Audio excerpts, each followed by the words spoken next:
This is Ask Joe number 178.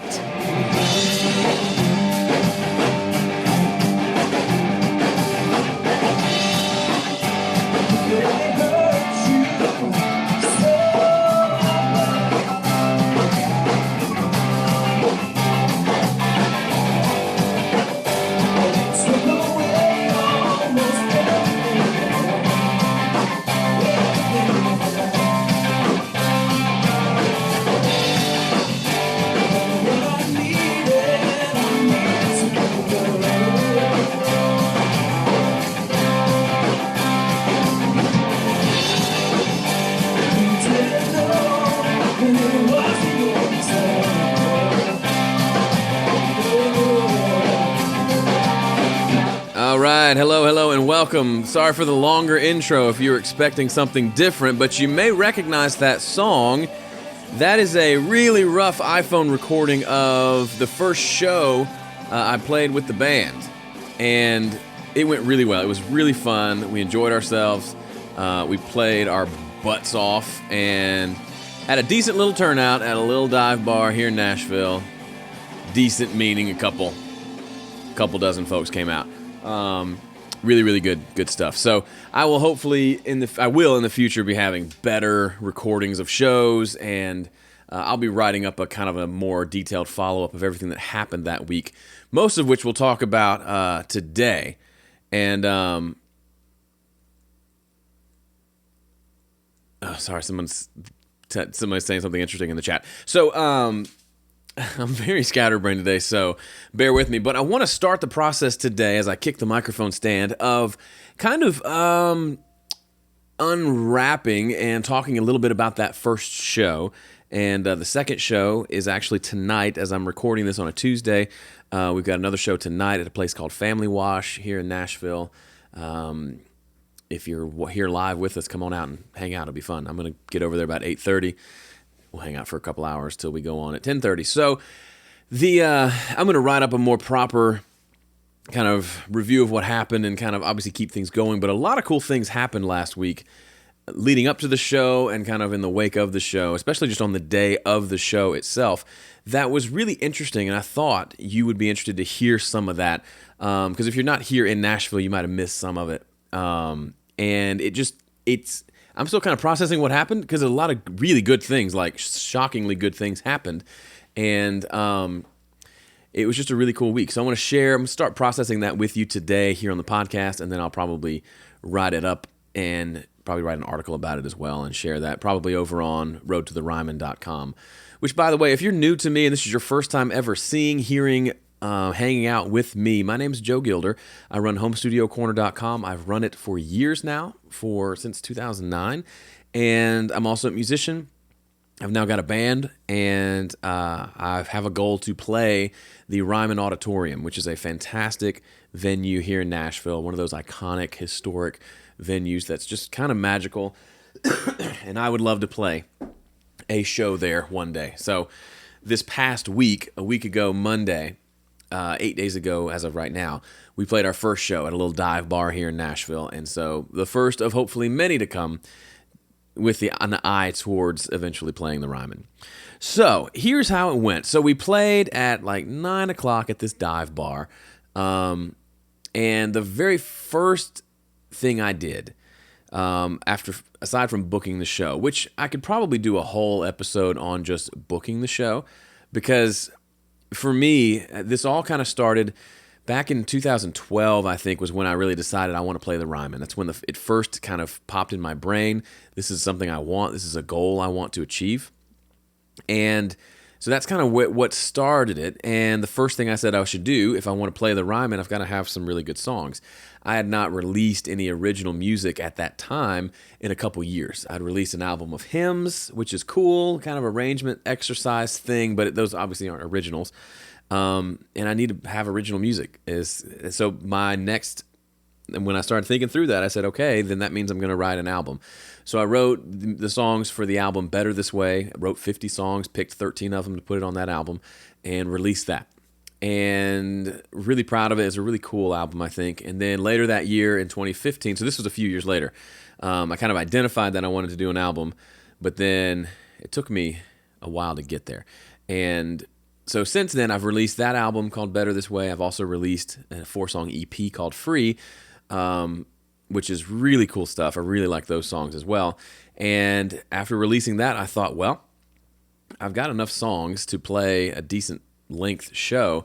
I guess it's time to start putting a band together. And it all started with my buddy Dante, who actually raps on the song Free on that EP. Check it out. I have a song with a rap in it, which still blows my mind. But he kind of called me out one day. We were having breakfast, and he said, dude, this EP is really good. You need to get out there and start playing these shows. And it reminded me, a little light bulb goes off. You know what? He's right. I've been saying I want to play the Ryman. If I'm not going to play any shows, I'm never going to get there. And the first kind of hurdle to get over was to release some good music.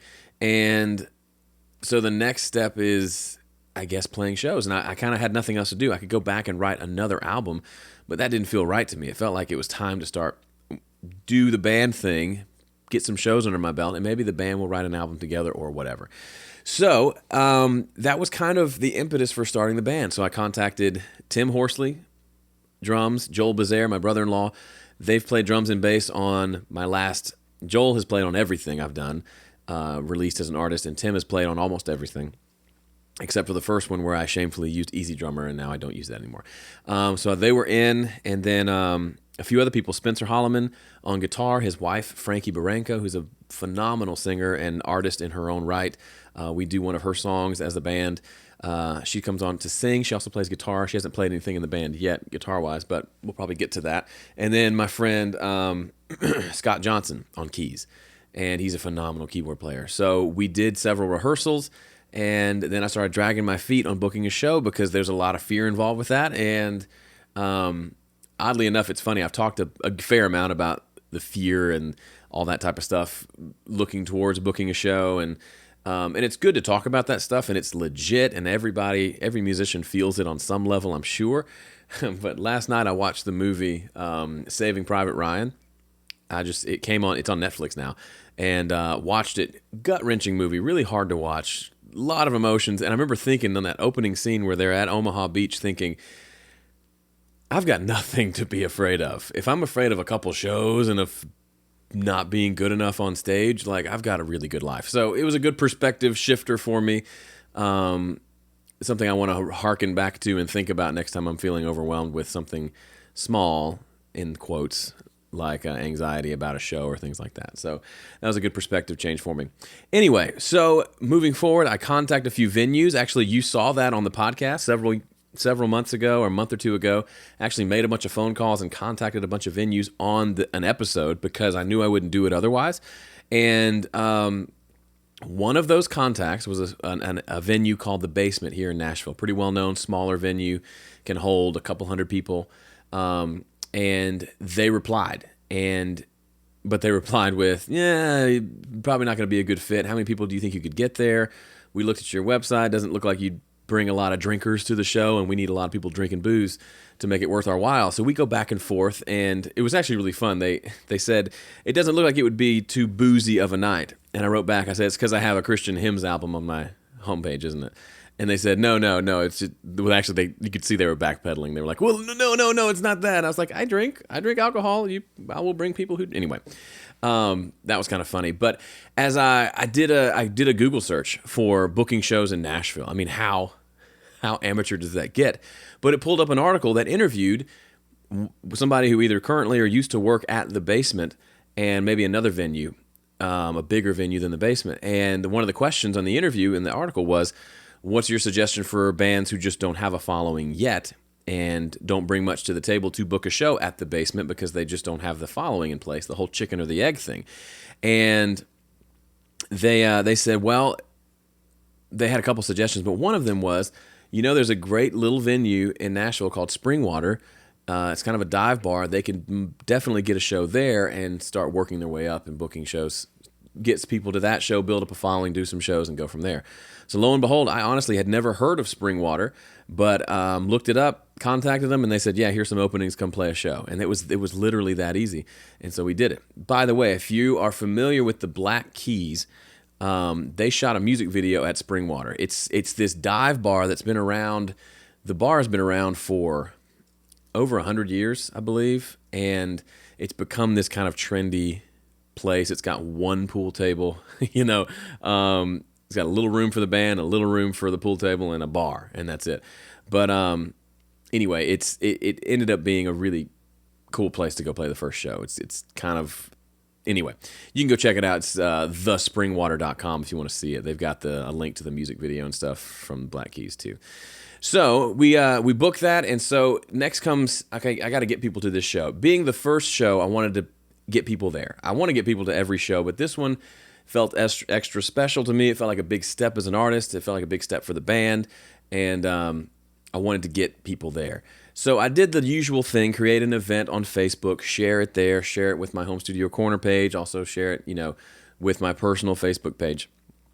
But I knew I didn't want to stop there or start there or just pound people with that Facebook invite. So what I did instead is I spent hours going through and emailing people one at a time, people I know that live in Nashville that I thought would be interested, and then some that I weren't even sure would be interested. And one by one, emailing them a personal email, not a copy and paste thing, a thing saying, hey, Jeremy, loved getting to see you last weekend. I'm playing my show Monday night, Spring Water, $5 cover. Can you come? And literally did that over and over and over and over and over again. And it sounds like I sent hundreds and hundreds of emails, which is what I thought. It probably was somewhere in the realm of 70 individual personal invites to people. On top of that, I invited people on social media. So I went through my Twitter followers, the people that I follow on my Twitter account, and looked for people that I had maybe missed, trying to think through people to invite. And one of them, this is where it gets kind of interesting, was a guy named Adam Culver. And Adam, let me go backstory. There's a great independent radio station here in town in Nashville called Lightning 100. It's been around for 20 years or so. It's kind of the go-to. They don't play pop. They don't play like hard rock. They play kind of everything else, kind of the independent station. They're locally owned and operated, that kind of thing. So several months ago, back in February, right now as I'm recording this, it's September, back in February, they had tweeted something out. I don't even remember what it was, but I replied to them on Twitter, which I never do because it's a radio station. I don't expect them to reply to me, but I replied back something. I can't remember even what it was. Might have been a joke. I don't remember. And they reply back to me and say, Joe Gilder, I'm a huge Home Studio Corner fan. And so I write back, who is this? Turns out it's this guy named Adam. Adam is one of the newer DJs at Lightning 100. He does the morning show, and he also does a show called the 615, which is 615 is the area code, phone number area code for Nashville. So they do this show every week. It's kind of a local artist show where they only play local music, and they do it at 6:15 on Monday, 615, 6:15, and they play just local artists for that hour. And they do like local artists of the week and stuff like that as well. So anyway, he says, dude, love Home Studio Corner. I've learned so much. He's a customer. He said, I'd love to, maybe we can have you on the show sometime. And I'm thinking, he's just being nice, whatever. And I said, yes, I'd love to. Let's do it. And we tried to not lock down a date in March, and it kind of just fell apart. It didn't happen. He didn't get back to me. I probably didn't follow up anymore because it was kind of a nice thing to say, but I didn't think he really meant it. And so fast forward to week before last, I'm inviting people to the show, and I come across his Twitter handle, looking into my Twitter followers, and I say, well, I'll invite him to the show. I go find his email because we'd emailed back and forth back in February. I said, hey, man, it's Joe Gilder. I've got a band now doing a show Monday night at Spring Water. Would love it if you could make it. And I just thought, there's an off chance he might want to. And he writes back, yeah, dude, I'll be there. Sounds amazing. And he's like, what's the name of the band? And I said, well, right now we're just Joe Gilder because we don't have a name, and all my albums are my name, so we've just been kind of going with that. And he says, hey, I'll tell you what I'll do. I'll announce the show on the 615 show on Monday night at 6:15, and I'll play one of your songs. Send some over. And so my head's kind of spinning, thinking, what? That surely it's not that easy to get a song on the radio. And sure enough, I was thinking maybe he's just, I don't know him personally, like maybe he's just saying, oh yeah, I'll do it. He's kind of those flaky guys who like suggest a lot of things but doesn't do it. But I humored him and sent him a couple of WAV files of some songs that I thought would work. And sure enough, he says, I'm going to do it. It'll be on either the first or second half of the show. So this is at 6:15. The show comes on. My concert is at 9 o'clock that night.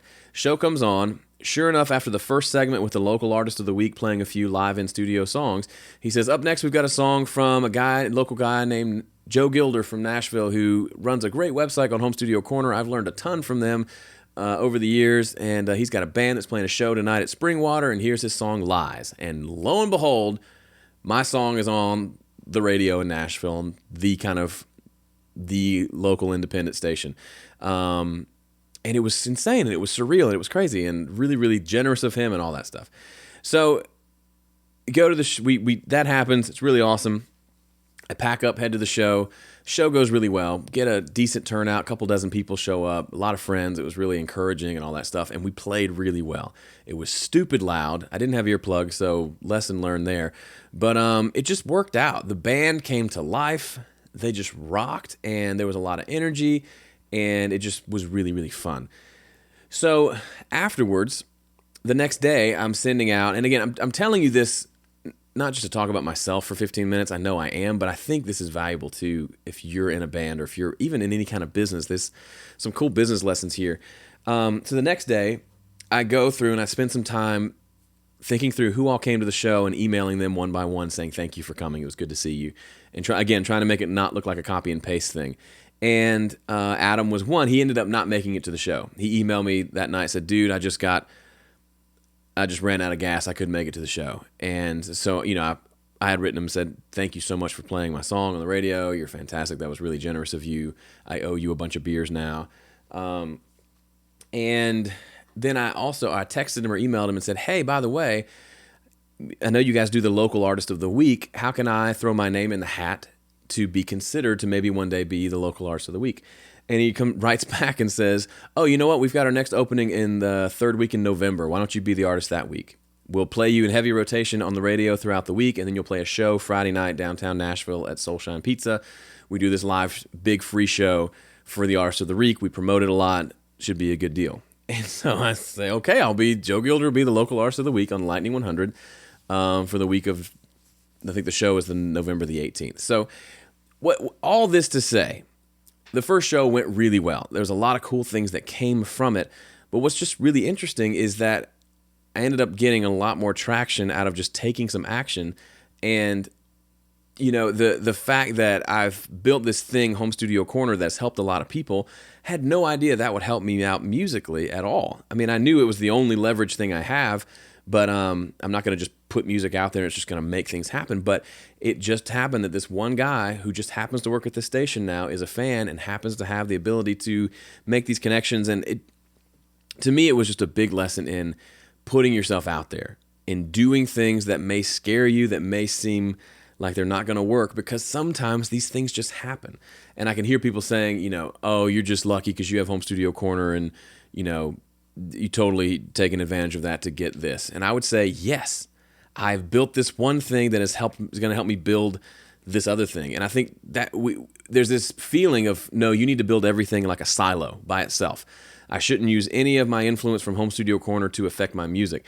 And that's kind of silly, right? It's like if you made $1 million in this business and you wanted to start a second business, but you had to raise money for that some other way. You had to bootstrap it. You couldn't use any of your millions from over here to fund the next business. And that's just silly, right? Why would you not use your advantage? It's just like investing in like the stock market. You're typical. The way it works is if your investment makes money, you take that money and put it in the investment. Now there's more money to invest and make money and to put money back into, to grow and to put money back into. It's that kind of thing. So anyway, all that to say, I was excited to share that with you. I'm really excited about what this may mean, what may happen musically, may get me a few steps closer to the Ryman, even though I wasn't expecting it to happen this way. And hopefully it's kind of exciting and encouraging for you. I know this is a terribly narcissistic episode so far. So now I want to stop talking about me and I want to get into you and your questions. So those of you live, buckle up, get ready to ask me. Sound like I'm from Fargo. We get ready to ask me questions. I would love to help. And I'm going to make the rest of this episode all about you. So here we go. Let's do it. Boom.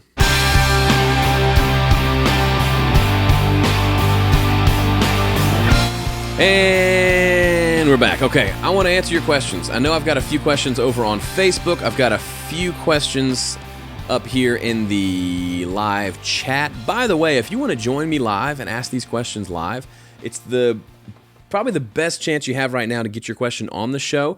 then head over to homestudiocorner.com/calendar. There is an actual calendar there you can see, but you can also subscribe to it so that my episodes will show up on your calendar and have a link to how to get there right from your phone. So you can be reminded about this because you're busy. I don't expect you to memorize my schedule, so I have it there for you. I'd love for you to join us live. It's a whole lot of fun. Okay, first question is from Alexander Kowalski, one of my VIP members, or Vipers as I lovingly call them. He asks, in hindsight, what approach serves you better in balancing your, quote, proper life, family, changes of houses, etc., and music? When you, for instance, have to move from one house to another, I know you did this recently, do you put music totally aside until everything is ready, or rather try to do a bit of everything to pull all carts? Which approach works better for you? That's a really interesting question. So for me, as you know, my wife and I have this habit of moving every 2 to 3 years. Hopefully we're done. But if you've gone back, if you go to my YouTube channel and search the word tour or studio tour, you'll see several tours at several different places. There's a couple tours of when we were in rental places years and years ago, and then we've been in 3 different houses now, and each of those has had its own studio tour, which is kind of fun. But to answer your question, for me, there's always going to be a gap, right? Because you have to pack up the studio, you have to move it, and then you have to unpack it and get it all set up, and you have to figure out where you're going to set things up in the room or which room you're going to use and how you're going to set up your mix position and all that stuff. So for me, I plan for there to be a little bit of downtime, but also I try to get it back up and in some state of running as soon as possible because, very practically speaking, if this were to happen, if we were to move next week, I wouldn't want to miss more than maybe one episode of this podcast. So if we had to skip 1 week while I was in that transition period, I'd want to be back online and at least able to set up mics and do what I'm doing right now on a regular basis. Same thing, if I've got clients, I'd probably block out a couple of weeks to not book anything so that I can get things set up. But honestly, the best thing you can do when you move into a new space is to spend as much time in that new space making music of some sort because your work is cut out for you. It's a new space. You've got to learn what that space sounds like. You've got to learn how to get good recordings and mixes out of that new space. And you've got to experiment with how you're going to set things up, where you're going to place things, all the things that we do in our studio. So for me, the studio is, as probably slightly embarrassing as it is to admit it, the studio when we move is usually probably the second thing to get set up. First thing being our beds, and then the next thing being the studio. Getting my gear out, plugging it in, getting speakers on so I can get in and do something. If nothing else, just pull up Studio One and mix if I need to, okay? So to go broader, because I know this wasn't just a question about moving, you're asking what serves you better in balancing your life and music and changes and things like that. For me, and I'm not great at this all the time, but balance for me is all about schedule. In some ways we have a very rigid schedule, just my wife and I and our family, and in some ways it's very loose. But, for example, I work usually 9 a.m. to 4:30. And now with my kid in school, I go pick him up from school at 3 and take a little break there and that kind of thing. But and I usually drop him off at 8. But that's kind of during those hours or when I'm doing Home Studio Corner, I'm doing client work, I'm doing things like that. And so within those time blocks, sometimes I leave it wide open for, I'm working on Shannon's album today. And that's just open-ended. I just work on stuff. And then some days it's scripted out. Like days like today, I've got this podcast from 1 to 2, and then the next hour I'll spend editing and uploading and getting it distributed out there to Facebook and to the podcast land and to YouTube and things like that. And then after that, I've got some time scheduled to work on Shannon's project, which isn't done yet. So some of it comes out to just scheduling your priorities. I'm not a big Stephen Covey fan in the sense of I just don't read a lot of his stuff, but in 7 Habits, his book, one of the things he talks about is you don't need to prioritize your schedule as much as you need to schedule your priorities. So, for me, family time, we do a lot of that because it's kind of in the schedule, and I work during these set hours, and then sometimes I'll pick up a few hours at night if I've got stuff I've got to do. But for the most part, once I'm done at 4:30, I'm with family for the rest of the day, and then I'm hanging out with Pam at night after the kids go to bed, or I'm going to play a show like tonight, or sometimes I come down to the studio and do a few things. But that's typically having clear lines between each is helpful. So yeah, I hope that's helpful for you, Alex. I hope that's what you were asking, because I answered a really long answer. If that wasn't your question, that gets a little awkward. All right, way earlier in the chat, Egbert No Bacon said, do I need a DI box? He's asking, DI, bass, or guitar, is it better than straight in? So here's the thing. It depends on what straight in means for you. So a lot, there's a couple different ways to approach this. First of all, for bass, 98% of the time I'm recording it direct. Because either, that's just kind of just the way it is. I just record bass direct. It sounds pretty good. I can add distortion and amp sounds after the fact if I think it needs it. Otherwise, a nice clean bass sound is kind of where it's at. So for that, I plug it directly in. So for bass, the last several sessions where I've done bass, I've plugged it directly into my PreSonus ADL 600. It's a tube preamp that has a instrument input. So there you go. That is a DI. Technically, right? It's an instrument input. It gives me a balanced output that I record into my system. So in that sense, I don't need an actual DI box for that because I've got a DI input of sorts.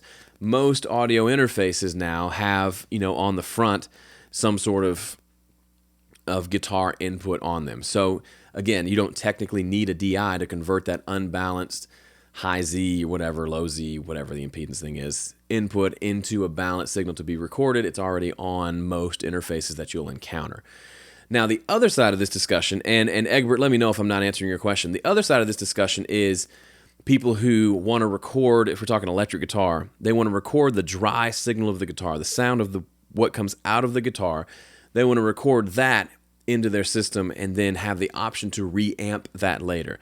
So either using amplifier software like Amplitude and 11 from Avid or things like that, where they can change the amps after the recording, or they'll get like these DI boxes or these reamp boxes that are essentially DIs in reverse that will allow them to run a balanced signal, send that guitar signal out of their interface, which would be balanced, into this box, which converts it back to an unbalanced guitar level signal that they would then plug into their guitar amp to dial in tone. Now, that sounds really exciting, and at one point I bought a reamp box just for that purpose. But guess what? I literally never used it. I sold it a few years later, lost $20 on the deal, and we're back to, I paid $100 for it, sold it for $80 2 years later, never used it. So for me, I just don't like the idea of reamping because it's so open-ended. It allows you to never be finished. For me, I like to set up my effects. So if I want some reverb and delay, I dial them in here. I'm pointing down to my pedal board on the ground. And then I set up my amp to the tone that I want. And then I listen back through my speakers to what I'm recording to see if I like it. And I make changes until I like it. Then I record. So just the other day, I was in here recording some cool guitar stuff, and they had ambience all over the place. And I don't want to record it really dry and then dial in the ambience later. I want to perform it now. It's kind of like, to me, and it's not the same, but to me it's akin to asking the question, couldn't I just have the singer sing like this?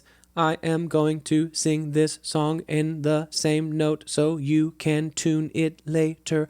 That would be ridiculous, right? Tell them to sing one note and then you'll just use auto-tune to fill in the melody later. We don't quite know what the melody is, so we'll just have you sing the same note. That'd be fine. No, that's ridiculous, right? You want them to perform it as you want it to sound on the recording. Mixing comes in to just enhance that.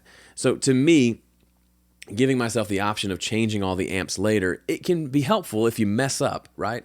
It's a good fallback, but in my opinion, having that fallback makes you not do as good of a job on the front end. And as a guitar player, it's a lot easier I play differently when I'm hearing it like I want it to sound than if I just record some just dry guitar part with some plug-in effects on there, knowing that I'm going to change it later. I'm going to play differently, right? I'd rather hear it as it's going to sound in the mix with all my effects on there. So that's my opinion. You're welcome to do the opposite. I would just urge you to be careful, because in my experience, the biggest complaint I get from home studio folks is that they don't have time for this or time for that. To me, if time is the essence, then you need to commit to spending more time on the front end getting these things right, and less time giving yourself options to waste more time later? Good question. Do you have a portable, this is from Rob Nordvik, do you have a portable rig that you can use to record your gigs? It depends. I've got a little audio box 44 from PreSonus, which has got 4 mic inputs. I think that's it. I think it's just 4 in. It may have 2 more in the back. I've got that, so I could take my laptop and that and record something. I've also got this camera that I use. I'm going to try to remember to use it. I took it to the first show and forgot to use it. But this Zoom Q4 camera that I've used for some of my videos, it's actually got the Zoom XY mics on top. So it actually makes for a good crowd/room mic, and it captures video, which the video is kind of the fisheye lens thing. It's okay. So that's a good way to capture the room. And then if I really want to multi-track record, I'll either go to a venue that provides that, which is in a place like Nashville isn't too far-fetched. Or I could take, if you look down, you can't see it in the video, but I've got this PreSonus 24-channel Studio Live mixer. I could take that and use that as the mixer, and then it's just FireWire out to record. That's a lot of work, right? Most venues aren't going to probably be super eager to have me rip out all their leads and plug them into mine. But if I come in early enough and set it up right and then take it down and set it back like it was, I bet they would do it, and I'm sure it's not the most far-fetched thing in the world, but it's just extra work. But I would certainly consider that. I do want to do at least one and probably many online shows for people like, I know there's a lot of people over in Europe right now who are here live. They're not going to make it to a show, right? And we may do streaming shows from the venues, but I'd like to do one here where we are running through this mixer. We've got the mix dialed in, and it sounds amazing, and then it's just going to stream out HD like I'm doing right now to you. That's going to be really cool. So I'll definitely do that at some point. But those are my ways of doing live recording. I've got some options there for sure. Here says, Untitled Hypocrisy says, I'm hesitant to ask, but here goes. Last year, I worked on an album relentlessly, so much so that I burned myself out. Just curious if you've had that, and how do you get through it? Everything I'm going to say to you is going to sound probably like a cliche kind of phoned in answer, but I'm just answering. For me, yes, getting burnout happens. That's why I try, and I'm not always good at this, but I try to put deadlines on things, and I try to work some urgency into the project. If that means doing things like telling you all about the next thing I'm going to do and giving you a date when it's going to be done, that forces me to work faster. There's this thing that you've probably heard about called Parkinson's Law, where whatever time you give a task, the task will expand to fill that time. So if you don't say, I'm going to finish this album this year, even saying this year, right now it's September, so that's a little bit of a crunch, but if you said that in January, even saying this year, it switches something in your brain and makes you think a little bit more practically, because you think, okay, if I'm going to do it this year and I know it's going to take me a long time to mix, then I probably need to be done recording by, August or September. So I've got several months to get the mixing stuff down because I got a busy work schedule. And then if you're thinking that way, then you think, okay, I usually have a few weeks off in summer to work on music, so maybe that's when I need to start doing all the bulk of my recording. So that means I need to have all the songs written probably by May or June. And so now suddenly it's becoming there's some real deadlines there. Okay, songs need to be written by May or June. How long is it going to take you? How many songs do you need to write? It's all about kind of reverse engineering the outcome and then working backwards from there and setting some deadlines. Now, I've done that, and I've completely blown off deadlines. So they're not magical. They're not going to make you do things. But if you can really commit to them, they can be powerful. For example, so a good example of burnout. When I did my album Better This Way, I wrote 50 songs.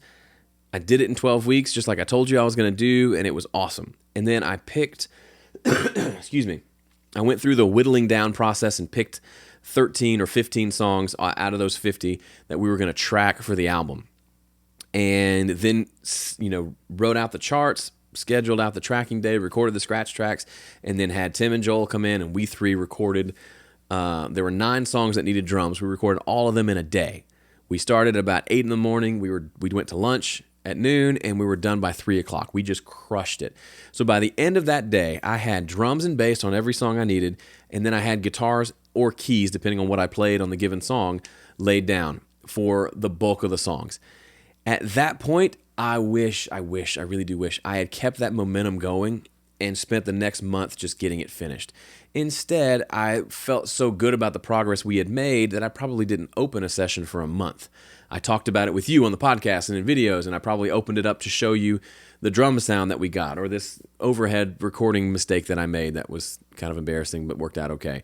But really, I gave myself such a big pat on the back that I didn't open the music for a while.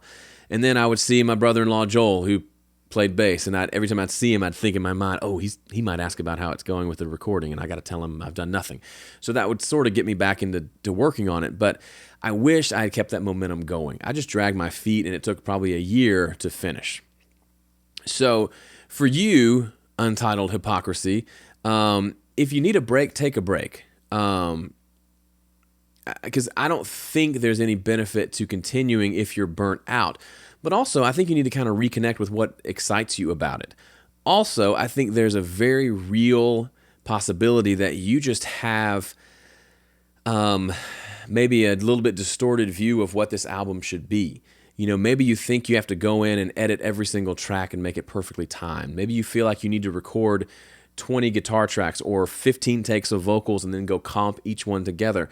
I'll tell you, that's the kind of stuff that burns me out. And the last several years, I can't tell you the last time I've comped a vocal, meaning recorded 5 takes and then gone through the hour-long process of listening to each line with each take and picking the best one. I'll usually record 2 or 3 takes and usually just pick one. The last one's usually the best one, and say, okay, that's it. And then if any particular line stands out as really bad, I'll re-record it, or I'll go see that other take that I recorded and see if that works. And that's it. That's my process. I would rather do 2 takes of vocals on a day and then come back 3 days later and say, you know what, both of those are garbage, I'm going to do it again. I'd rather do that than record 5 takes of vocals, spend another day editing them together, and then realize it's still garbage. To me, those types of things can be things that we think we're being productive, but we're actually just wasting time. So maybe you need to simplify the process. Maybe you just need to record a couple guitars and go. Maybe you just need to finish this in whatever form that looks like and get it done and put it out there. Because the way this works, and I don't know if this is your very first project or if you've done a million, but especially if it's one of your first handful of projects, you're going to look back in 5 years and you're going to listen to this project and you're going to say, man, I've gotten a lot better since then. That doesn't mean you're doing bad work now. It just means, especially if you're starting out, you're just not super great at it yet. Just like the first time you play golf, you're just not good at it. You just need to play it a lot. You don't need to spend the whole summer on the tee box to the first hole getting that first shot down. You need to just play all the holes, all the shots, all the rough shots, all the sand shots. I don't play golf. I haven't played golf in years, but that's where it's at. So for me, if that describes you and it's one of your first handful of projects, I'd say just cut corners if you have to and finish, because chances are it's not going to be your best work just because it's just putting in reps. So get it done and feel proud of what you did and then move on to the next one and try to keep that momentum going where you're excited about it and you finish it while you're still excited about it. So those are my thoughts. You can take little bits of that and still work it out and probably get good results, but those are kind of my intuition as to what's going on with you. Chainsaw Productions, which these screen names are amazing, says, how do you practice singing? I've heard your voice. It's nice. Do you train your voice? I don't do proper vocal warm-ups or voice training per se. I did take voice lessons a little bit in junior high school, and then in college I was a music minor, so part of that was professional voice lessons and singing in operas and musical theater stuff and doing the working up songs and singing before the jury every semester and that kind of thing, and singing in the big choirs and the traveling choir. So I've done the more proper stuff. I've actually thought about several times auditioning for the local Nashville chorale, the chorus that does the Messiah every year. That would be so fun to sing again with a big choir. Anyway, so I've got some of the technique stuff just from learning that. But for me, the biggest thing is just been singing. I know that sounds like a dumb answer. The last year I've been on staff at my church. They asked me to come on interim to be the music guy while they search for a full-time guy. And so that means every weekend I've been singing quite a bit, more than I would have been. If I'm not working on an album, I'm not usually out there singing. Now, I'm out playing shows and doing rehearsals, so I'm singing even more. So a lot of it's the repetition of it has really developed more control in me. Maybe you need to and I've done a lot of rehearsing with, like, here in the studio with a microphone, just playing my songs and singing, and then maybe listening back, because I can hear myself and also hear all the flaws and all the things I need to work on. And hearing it back helps me to focus and focus on those things that are weak and improve them.